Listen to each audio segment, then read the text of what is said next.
नमस्कार, मैं कमल पिमोली और आप देख रहे हैं पहाड़ भारत। उत्तराखंड में आगामी विधानसभा चुनाव को लेकर राजनीतिक पार्टियों ने अपनी कमर कसनी शुरू कर दी है। वहीं उत्तराखंड में अपनी राजनीतिक जमीन तलाश रही आम आदमी पार्टी भी पहाड़ चढ़ते हुए नजर आ रही है। आम आदमी पार्टी ने प्रदेश की 70 विधानसभा सीटों से चुनाव लड़ने का निर्णय लिया है। ऐसे में आखिर क्या है आप पार्टी की रणनीति 2022 के विधानसभा चुनावों को लेकर? इसे लेकर खास बातचीत की हमारे सीनियर एडिटर राजीव खत्री ने आप पार्टी के प्रदेश प्रवक्ता आशुतोष नेगी से। आप भी देखिए ये बातचीत। नमस्कार, मैं राजीव खत्री आपका स्वागत करता हूं आपके अपने YouTube चैनल पहाड़ भारत में। हम देख रहे हैं आजकल की उत्तराखंड की राजनीति में कुछ हलचल ज़्यादा मची हुई है, चाहे वो मुख्यमंत्री का चेहरा बदलने को लेकर हो या मुख्यमंत्री चेहरे बदलने के बाद कांग्रेस में आई सक्रियता की बात करें। इसके अलावा एक और ऐसी एक नई पार्टी है जो इस बीच अपने आप के लिए कुछ उम्मीदें ढूंढ रही हैं या उनको भी इस बीच अपनी पार्टी को आगे बढ़ाने कुछ उम्मीदें लग रही हैं। वो पार्टी है आम आदमी पार्टी। आम आदमी पार्टी की जो दिल्ली में 2 बार लगातार सरकार बना चुकी है, दिल्ली में उनकी सरकार चल रही है और अब वो पहाड़ की तरफ भी बढ़ रहे हैं। और आम आदमी पार्टी का दावा है कि वो 70 की 70 सीटों पर चुनाव लड़ेंगी और यहां सरकार भी बनाएंगी। आम आदमी पार्टी का क्या पहाड़ में एजेंडा रहेगा, वो दिल्ली और उत्तराखंड में क्या फर्क समझते हैं और कैसे दिल्ली के बाद उत्तराखंड को फतह करेंगे, उनकी क्या रणनीति रहेगी, इस पूरे मुद्दे पर बातचीत करने के लिए हमारे साथ मौजूद रहेंगे आम आदमी पार्टी के प्रदेश प्रवक्ता आशुतोष जी। हम आशुतोष जी से बात करेंगे इस संबंध में कि उनकी क्या रणनीति उत्तराखंड में है, किस एजेंडे को लेकर के वो उत्तराखंड में आए हैं। आशुतोष जी, आपका बहुत बहुत स्वागत है पहाड़ भारत पर। आप जैसे कि अभी उत्तराखंड की राजनीति में जो भूचाल चल रहा है और जो उत्तराखंड में भाजपा की सरकार ने अपना मुख्यमंत्री बदला, उस मुख्यमंत्री बदलने से भाजपा कम उत्साहित नजर आई, ज़्यादा कांग्रेस उत्साहित नजर आई और अब कांग्रेस में भी एक संजीवनी कहें हम भर गई है इस मुख्यमंत्री के चेहरे बदलने से। इस बीच आपकी पार्टी भी पूरा हस्तक्षेप कर रही है, इस बीच आपकी पार्टी भी लगातार अपना प्रचार जोर शोर से कर रही है।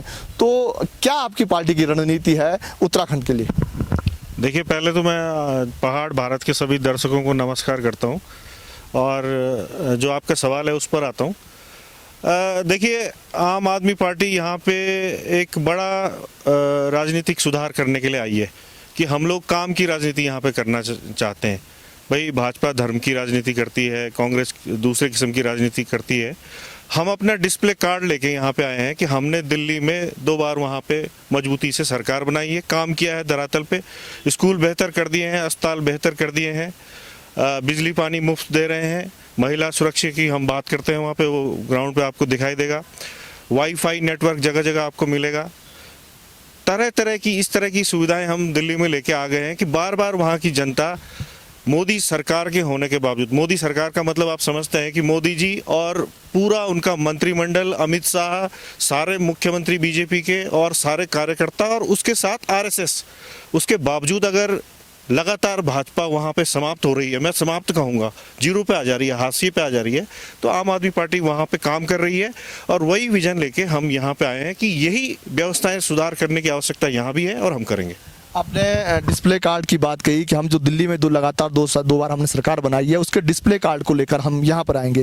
जैसा कि हमें मालूम है कि उत्तराखंड और जो दिल्ली है उसकी चाहे आर्थिक स्थिति की बात करें या भौगोलिक स्थिति की बात करें, बहुत भिन्न है। तो ऐसे में कैसे आप कह सकते हैं कि जो वायदे या जो जिन बातों के चलते आप वहाँ सरकार बना पाए थे, उन्हीं बातों के चलते आप यहाँ सरकार बना पाएंगे? देखिए, ऐसा है कि अगर आप विधानसभा सीटों की बात करें तो कमोबेश बराबर सीटें हैं दिल्ली और यहाँ पे। अब आप बात करें कि भौगोलिक रूप से क्षेत्रफल की बात करें या उस तरह की बात करें तो वो अंतर हो सकता है और जनसंख्या का भी बड़ा अंतर है। दिल्ली की जनसंख्या बहुत ज़्यादा है जबकि उत्तराखंड की जनसंख्या कम, आप कंपेयर करेंगे तो काफ़ी कम है उससे। तो यहाँ पर कम लोगों के लिए व्यवस्थाएँ बनानी है, ये भी आपको देखना होगा। अगर हम पहाड़ी क्षेत्रों की बात करें तो दिक्कतें पहाड़ी क्षेत्रों में ज़्यादा हैं। जो उत्तराखंड के 9-10 पहाड़ी जनपद हैं वहाँ पे व्यवस्थाएं दुरुस्त करनी है, क्योंकि जो देहरादून है, हरिद्वार है या आपका नैनीताल है, मतलब हल्द्वानी वाला जो इलाका है, वहाँ पे स्थितियाँ बेहतर हैं क्योंकि प्लेन के इलाके हैं, वहाँ पे प्राइवेट सेक्टर भी है और वहाँ पे प्राइवेट सेक्टर के अस्पताल या स्कूल भी काम कर रहे हैं। यहाँ पे सबसे पहले फोकस जो 9 पहाड़ी जनपद हैं उनमें व्यवस्था दुरुस्त करने की बात है और वहाँ पे जनसंख्या घनत्व कम है, तो हमें कम लोगों के लिए चीज़ें मैनेज करनी है। अगर अस्पताल बनाना है तो अब जैसे मैं पौड़ी की बात करूं तो पौड़ी का जो अस्पताल है उत्तराखंड सरकार का बड़ा फेलियर है कि मुख्यमंत्री के गृह जनपद का अस्पताल पीपीपी मोड पर चला गया। मतलब सरकारी व्यवस्था दुरुस्त नहीं थी या दम नहीं था कि अपने दम खम पे उस अस्पताल को चलाया जा सकता। तो हमारी कोशिश ये होगी कि जनपद स्तर के जो भी अस्पताल हैं आपको वेल फर्निश मिलेंगे, वहाँ पे डॉक्टर्स होंगे, वहाँ पे सारे इक्विपमेंट्स होंगे, रेफर सेंटर वो नहीं होंगे। उसके बाद धीरे धीरे जो ब्लॉक स्तर के अस्पताल हैं उनको ठीक किया जाएगा और उसके बाद ग्राम सभा या ग्राम पंचायत स्तर पे जो 8-10 गाँव के बीच में एक हेल्थ सेंटर होना चाहिए वो बेहतर होगा। ऐसी स्कूल में भी आप देखेंगे उत्तराखंड में जो अब तक सरकारें रही हैं उन्होंने दुनिया भर के स्कूल खोल दिया। अब उन स्कूलों में बच्चे नहीं हैं, तो हमारी कोशिश ये होगी कि एक स्कूल कम से कम एक ग्राम पंचायत जो है, पूरी न्याय पंचायत जो है, उसके बीच एक बेहतर स्कूल हो। ऐसे ही ब्लॉक के स्तर पे भी एक बड़ा स्कूल हो या अगर विश्वविद्यालय हो सकता है या गवर्नमेंट डिग्री कॉलेज हो सकता है तो वो किया जाए। ये सब चीज़ें हम दुरुस्त करेंगे।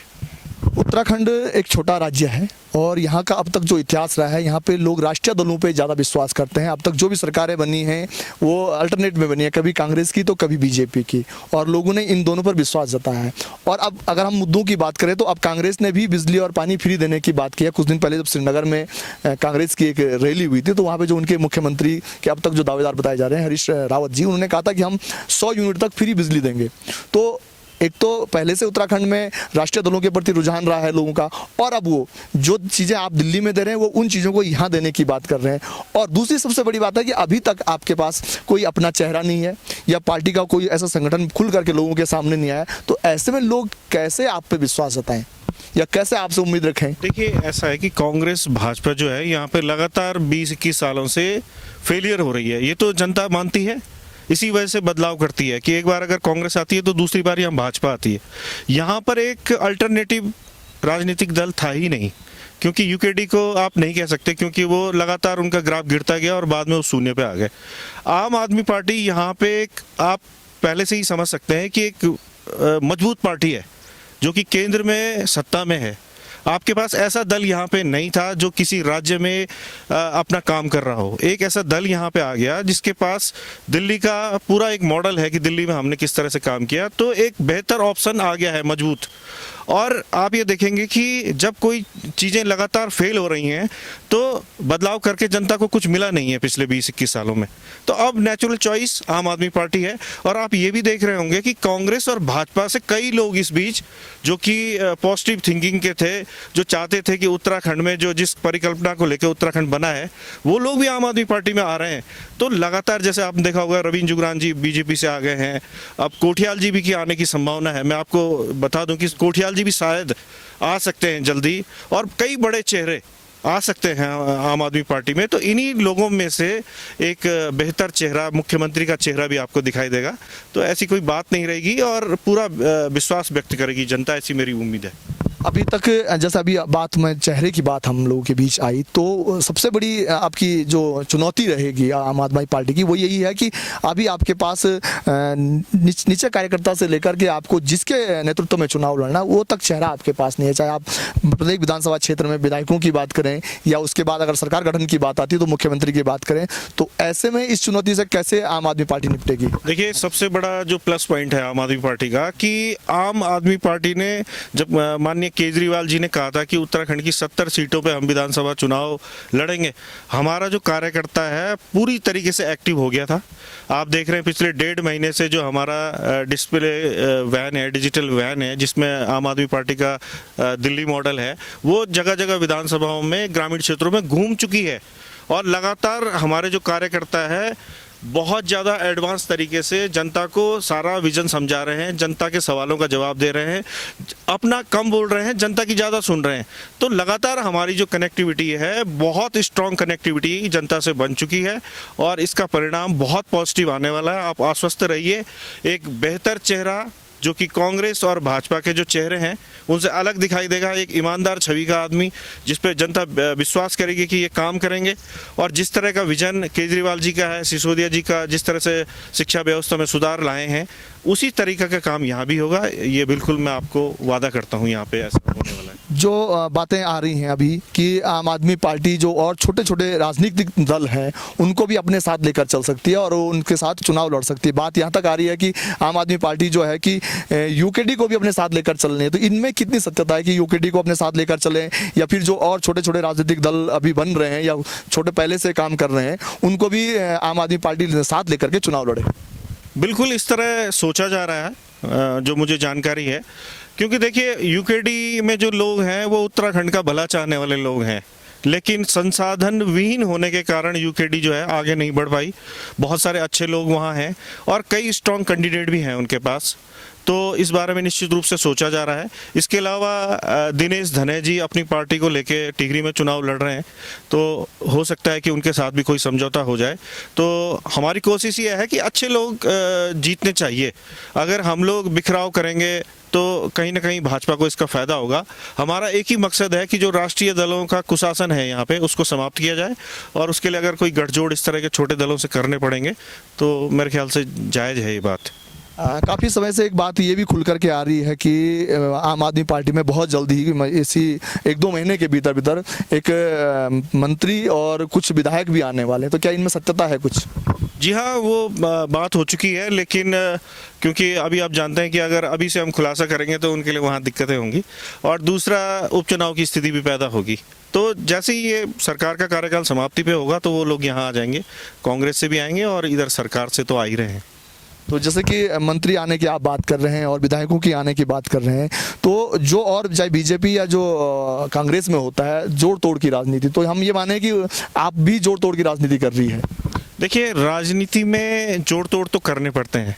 अगर हम गलत लोगों को लेके यहाँ आ रहे हैं तो उस पर आप सवाल उठा सकते हैं, लेकिन अगर हम अच्छे लोगों को लेके आ रहे हैं जिनका ट्रैक रिकॉर्ड ईमानदार है, भ्रष्ट नहीं है, भाई एक हमने क्राइटेरिया सेट किया हुआ है कि भ्रष्ट लोगों के लिए यहाँ जगह नहीं है, ईमानदार लोगों के लिए जगह है। अगर ईमानदार लोग किसी भी पार्टी में हैं तो उनका स्वागत है और इसमें कोई दिक्कत भी नहीं होनी चाहिए मेरे ख्याल से। जो टिकटों को लेकर के, जो बंटवारे को लेकर के जो रहेगा, उसमें प्राथमिकताएं क्या रहेंगी? युवाओं की क्या प्राथमिकता रहेगी या महिलाओं की क्या प्राथमिकता रहेगी, और टिकट वितरण में प्राथमिकताएं क्या रहेंगी? देखिए, आम आदमी पार्टी एक युवा पार्टी है, यंग पार्टी है, तो नेचुरल चॉइस ये है कि जितने ज़्यादा हमें यंग कैंडिडेट मिल जाएं, 35-40 साल से लेके 50 साल से कुछ कम उम्र तक के जो कैंडिडेट हैं जिनके पास एक लंबा कैरियर है, अभी जो बहुत बुजुर्ग हो गए हैं, शायद उनके लिए जगह ना हो, लेकिन युवाओं के लिए बेशक जगह है। और युवाओं को और महिलाओं को जिस तरह से दिल्ली में वहाँ पे जगह दी गई युवाओं को और महिलाओं को, उस तरह से यहाँ भी किया जाएगा। आशुतोष जी, आपका बहुत बहुत धन्यवाद। आपने अपनी पार्टी की जो गतिविधियां रहेंगी या जो पार्टी का विचार है उसको लेकर पहाड़ भारत पर बातचीत की। साथियों, हम इस समय बात कर रहे थे आम आदमी पार्टी के प्रदेश प्रवक्ता आशुतोष जी से, जिन्होंने बताया कि उनकी आगे क्या रणनीति है उत्तराखंड में, किन रणनीतियों के तहत, किन मुद्दों के तहत वो उत्तराखंड के विधानसभा चुनाव में लड़ेंगे। जैसे हम जानते हैं कि अब 2022 में उत्तराखंड के विधानसभा चुनाव होने हैं और जिसके लिए कांग्रेस और बीजेपी पूरी तरह तैयार हो चुकी है, यूकेडी भी अपनी तैयारियां कर रही है, और इस बीच एक जो नई पार्टी आम आदमी पार्टी आई है वो भी पूरे जोश के साथ मैदान में उतर गई है और उन्होंने भी पूरी जोड़ तोड़ की राजनीति भी हम कहेंगे उन्होंने शुरू कर दी है। वो कुछ मंत्रियों और विधायकों के पार्टी में आने की बात कर रहे हैं, और ये भी देखते हैं हम कि जनता, उत्तराखंड की जनता इस समय कुछ चीज़ों से परेशान जरूर है। हम महंगाई की बात करें या बेरोजगारी की बात करें, इससे खासा परेशान है, और इसी मुद्दों को लेकर के आम आदमी पार्टी मैदान में उतर रही है। अब देखना होगा कि आम आदमी पार्टी अपने मंसूबों पर कितना सफल होती है और उत्तराखंड की जनता दिल्ली के मॉडल को कितना स्वीकार करती है। मैं राजीव खत्री, पहाड़ भारत के लिए, पौड़ी से।